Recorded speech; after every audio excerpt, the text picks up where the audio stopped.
Good morning, everyone, and welcome to Redefining Normal with me, Shamla. On Saturday is Valentine's Day, and I know many persons say that this month is the month of love.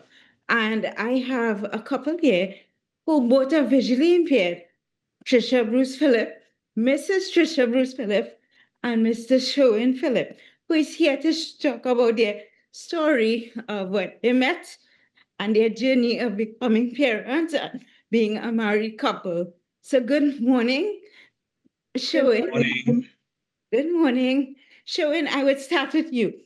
How did you and Trisha first meet, and what created that initial connection? How did we meet? Long time ago.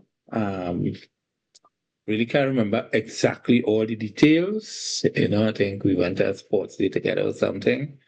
And I think that's where it started. We became good friends. And over the years, as we became good friends, we started to date. And from dating, we fell in love, we married, we have kids. So, Trisha, in terms of that was really some summary of everything. So, Trisha, in terms of dating, what was dating like? And, and how did you build that trust with Shoin? Well, like he said, it started a long time ago. So we knew each other from before I was an adult. So we were just friends, like we met at school functions and that kind of thing. So I guess we just felt safe in coming from the same community of persons who are blind and visually impaired. And, over the years of knowing each other, that trust just came gradually over time. So it was like a slow burn where you both, understood each other and, as you said, you build that trust and it wasn't anything fast paced and that you wanted this. You were friends before. So showing what misconceptions or taboos about love and marriage have you had to challenge, have you had to challenge? Well, I didn't really have much challenges as a visually impaired person. We will have challenges in life, but to say because I grew up in the country, Sunny Grande, so as a young guy, I learned to do everything. So when I met Trisha and we started to date and go around and thing, I could have basically do everything for myself. And what I couldn't do, I learned. So the challenges there wasn't that bad when we started to have kids.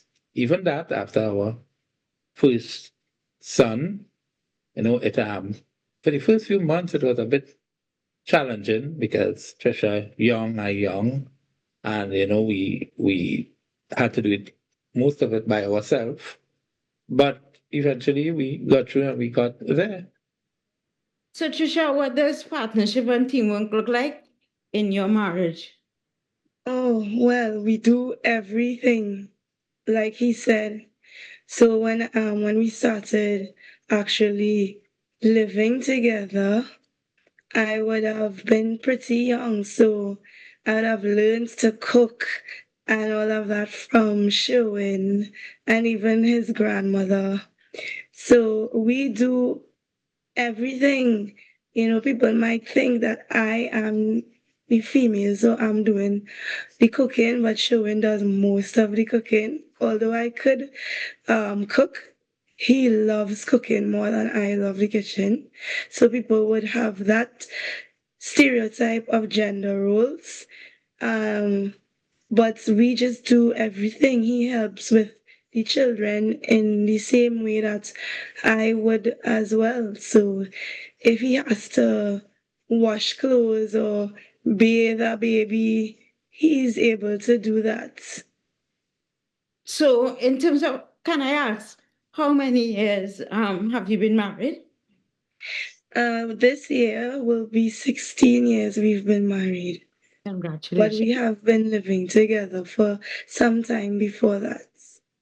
Congratulations. So, showing what, how many kids do you have and What has raising kids taught you about love and communication? Well, I have five kids between us. I four with Trisha and one before. Mm-hmm. And I like raising kids actually. Sometimes it's a bit stressful, but I really I love children, and at one point in time, we say we wanted about 10, but, but economy and this and that and finance, we will stop where we at this point in time. But I don't see it as a challenge. Each child that was born, I see it as a different learning experience to me because each and every one of them have different personality. Everything just different about all of them. You True. understand? So it's a learning experience. Me as a parent, you know, so Yeah. yeah. So, Trisha, raising kids and thing, bringing dating is one thing, but then when you have kids, it's a whole new dynamic, right? How Hmm. that dynamic shift in terms of your, in terms of you mentioned roles, but in terms of communication, and then going to the children's school and being parents who are visually impaired. How do you navigate that in terms of parents teacher parents teacher relationship and so on to know that okay, and what about the children, how do they navigate that? Well, that's interesting. So we've when our children started schools, we always made sure to introduce ourselves to their class teacher. And well, of course, the principal would have known from registration time that we are both visually impaired. But every that time they started a new class, we would go and let the teachers know that we are visually impaired. So even if a few weeks passed with them starting class first, by the time we get there, teachers would be saying, oh, okay, now I know. I'll be sure to keep an eye on this one and that one. So that is how it has been with all of them. What I can say is navigating the physical school environment. Sherwin does see more than I do. He has more vision than I do. So I use a cane for mobility, but he doesn't need a cane for his moving around. And I have rarely gone to meetings where he isn't there by my side. Very rare. But by the time I do have to, it's because I am fairly familiar with the environment where I have to go. And the children have just learned naturally in, being around us from the time they could walk, they just learn that they have to show me certain things. They have to assist in guiding. Before they could even talk, they realize they may have to bring something for me to feel it if they're trying to communicate, about a physical item. So all of that comes into play, but it sounds like a lot. It just falls in, place for most of the times. And so Sharon, what do you love most about Trisha? Sorry, could you what repeat? do you what do you love most about Trisha? Companion, we sit down and we talk a lot, share ideas and stuff. And Mm, we just like talking to her, you know. yeah, Mhm. simple, very simple. Trisha, what do you love most about Sharon? I would have to say the same thing. We really do talk a lot.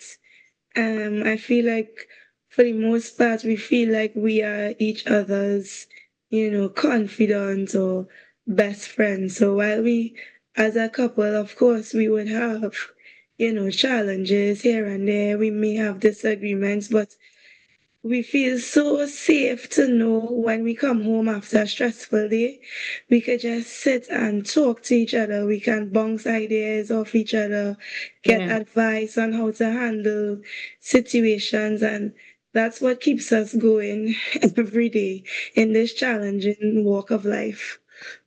So I want to say thank you so much. And something that I think we all could take away is open communication, teamwork, and I guess capitalizing on each other's strength and having doing and not having gender roles, doing what we can to help each other.